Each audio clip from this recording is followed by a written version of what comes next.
ఈ రోజు పడుతున్న ఖర్చు కానీ ఇదిగో ఈ కుటుంబంలో ఉన్న వీళ్ళు కష్టపడి అందరినీ సమకూర్చి లైటింగ్లు పెట్టి సౌండ్ పెట్టి వచ్చిన వాళ్ళందరికీ భోజనాలు సిద్ధం చేసి ఇదంతా దేవుడి కోసం వీళ్ళు కష్టపడుతున్నప్పుడు నిజంగా మీరు లేదా ఇలా కష్టపడిన వాళ్ళందరూ ఆనందపడిపోయే మాట ఒకటి దేవుడు బైబిల్లో రాశాడు. హెబ్రీయులకు రాసిన పత్రిక 6వ అధ్యాయం 10వ వచనం. మీరు చేసిన కార్యమును మీరు పరిశుద్ధులకు ఉపచారము చేసి ఇంకను ఉపచారము చేయుచుండుట చేత తన నామమును బట్టి చూపిన ప్రేమను మరుచుటకు దేవుడు అన్యాయస్తుడు కాదు. ఎంత బాగా రాశాడు చూసారా?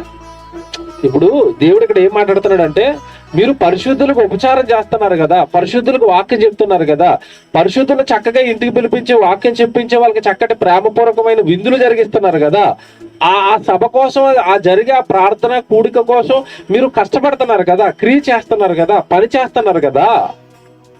మీరు పరిశుద్ధులకు ఉపచారము చేసి ఇంకను ఉపచారము చేయుచుండుట చేత తన నామమును బట్టి చూపిన ప్రేమ అంటే ఏంటి చదువుకున్నాం ఇందాక? దేవుడి కోసం మనం చేసే క్రియలు.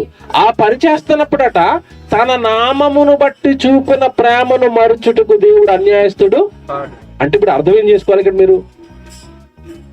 ఈ కార్యక్రమాలు ఎవరైతే చేస్తారో, ఈ కార్యక్రమాలు చేసిన వాళ్ళని, కష్టపడుతున్న వాళ్ళని, ఖర్చు పెడుతున్న వాళ్ళని, త్యాగం చేస్తున్న వాళ్ళని, దేవుడి కోసం మరి కోల్పోతున్న వాళ్ళని, నా నామమును బట్టి చూపిన ప్రేమను మరుచుటకు నేను అన్యాయస్తుడని కాదు.